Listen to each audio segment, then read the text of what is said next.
क्योंकि बहू झूठ नहीं बोलती। सुधा और राकेश के 3 बेटे थे।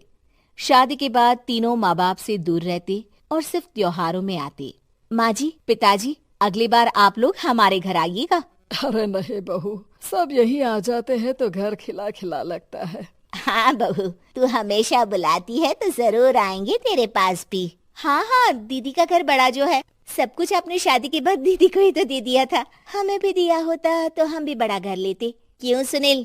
अरे नहीं नहीं, पापा ने सबको एक बराबर ही दिया है। छोटी बहू, क्या चाहिए तुम्हें, बोलो।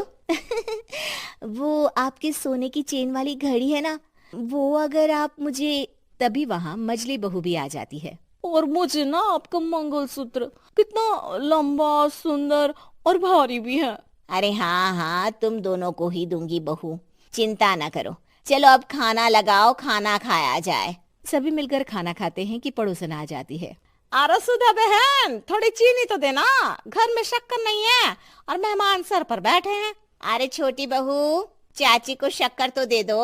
अरे मजली दीदी, आप दे दीजिए ना, मैं यहाँ कम आती हूँ तो मुझे पता ही नहीं है कि सासू माँ सारी चीजें कहाँ रखती है। और तुम, मैं कौन सा यहाँ रोज शक्कर फाँकने के लिए आती हूँ, मुझे भी नहीं है पता। तभी बड़ी बहू हाथ में चीनी की कटोरी लेकर आती है। चाची, शक्कर आप लोगों का बड़ा सहारा है माँ जी और पिताजी को, वरना हम लोग तो यहाँ रहते ही नहीं। आप जैसे पड़ोसी हैं तो हम निश्चिंत है। और जीती रहे बहू, अब तो ये घर पड़ोस कम परिवार ज्यादा लगता है। सुधा अपनी बड़ी बहू को देखकर बहुत खुश रहा करती थी। वो उससे अक्सर घंटों बात भी किया करती, लेकिन दोनों दूसरी बहुओं का भी वो समझती थी कि शायद छोटी है, वक्त आने पर संभल जाएंगी। समय आ जाता है जब सभी को वापस जाना होता है। माँ जी, हम लोगों की फ्लाइट पहले है, हमें इजाजत दे। वो सास के गले लगकर चली जाती है। थोड़ी देर बाद छोटी बहू कहती है, माँ जी, मैं ना ये सोफे के कवर और चादरें ले जा रही हूँ, यहाँ तो ऐसी ही पड़ी रहेंगी। हाँ हाँ बहू, ले जा, और कुछ चाहिए तो बोल। और तो चाहिए बहुत कुछ, पर चलिए कोई बात नहीं, अगली बार ले जाऊंगी मैं। ऐसे ही मंजली बहू भी घर का बहुत सारा सामान ले जाती है। सभी के जाने के बाद सुधा राकेश से कहती है, घर कितना सूना लग रहा है ना। हाँ, और खाली भी। तुम्हारी दोनों बहुएं सब बटोर गई। अरे ठीक है ना, हम दोनों ही तो हैं, कितना सामान लगेगा। फिर उन लोगों की नई गृहस्थी, इतना मत सोचा करे। समय बीतता है। ऐसे ही हर साल त्योहारों में सुधा और राकेश के बच्चों की बहू आते और जाते वक्त ढेर सारा सामान पैक कर कर ले जाती। लेकिन कुछ ही सालों में सुधा का देहांत हो जाता है। पिताजी, आप यहाँ अकेले क्या करेंगे? हम लोगों के साथ चलिए। अरे नहीं नहीं बहू, इस घर में सुधा की यादें हैं, मैं उसे नहीं छोड़ सकता हूँ। अब तुम लोगों की माँ नहीं रही।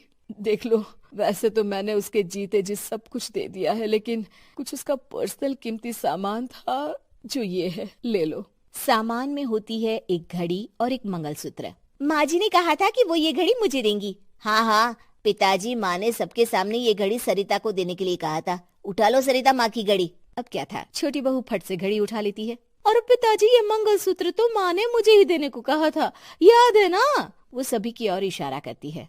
तू भी ले ले ये हार बेटा, कोई बात नहीं। मंजली फटाक से हार उठा लेती है। ससुर बड़ी बहू की तरफ देखते हैं। तुझे क्या दूं बेटा? पिताजी, माँ ने एक चीज मेरे लिए भी रखी है। सभी के कान खड़े हो जाते हैं कि आखिर सास ने क्या रखा होगा बड़ी के लिए। अरे माँ जी तो दीदी से प्यार भी ज्यादा ही करती थी, हमेशा उनसे बात किया करती। जरूर कोई बड़ी और अपनी प्रिय चीज दी होगी दीदी को। और देख लेते हैं ना, वरना तो हम भी बराबर का बंटवारा करेंगे। हाँ हाँ, कर लेना बंटवारा। लेकिन बड़ी बहू बताओ तो, सुधा ने क्या रखा है तुम्हारे लिए? अभी तो हम लोग यही हैं पापा जी, जब जाने लगेंगे तो बता दूंगी। बड़ी बहू के मुंह से ये बात सुनकर बाकी दो बहुएं सोचने लगती हैं कि आखिर क्या है जो दीदी को सासू माँ देकर गई हैं। दीदी, ऐसा तो नहीं ना कि पूरे घर का आधा हिस्सा माँ बड़ी भाभी को देकर गई हो? तभी वहाँ ससुर आ जाते हैं। नहीं नहीं, ऐसा कुछ नहीं है। मकान तो तुम तीनों का बराबर से है। देखो, बड़ी बहू से तुम्हारी सास ज्यादा जुड़ी थी, न जाने क्यों घंटों बात किया करती थी। पता नहीं क्या देकर गई है उसे। और ससुर जी, आपको क्या पता, चालाकी से पूरे घर के पेपर में साइन करवा लिए हो, या फिर कोई छुपा गहना। आखिर मकान पूरा तो आपने सासू माँ के नाम ही कर रखा था ना। अब घर में ये सस्पेंस बन जाता है कि आखिर बड़ी बहू क्या लेकर जाएगी। फिर वो दिन भी आ जाता है जब बड़ी बहू के जाने का समय हो जाता है। बेटा, परसों तुम चली जाओगी, बताया नहीं, माँ ने तुम्हें क्या दिया? घड़ी और हार जो बेशकीमती था और तुम्हारी सास को सबसे ज्यादा प्रिय था, उसका तो बंटवारा भी हो चुका है। अब तुम्हारी बारी। हाँ पिताजी, आज मैं ये बात बताने ही वाली थी। माँ ने मुझे उससे भी बेशकीमती चीज दी है और वो है आप। आपसे अधिक प्रिय उन्हें कुछ नहीं था। माँ चाहती थी कि आप मेरे साथ रहें। चलिए पिताजी। बेटा, मेरे पास तो कोई पेंशन भी नहीं है और ना ही कोई प्रॉपर्टी।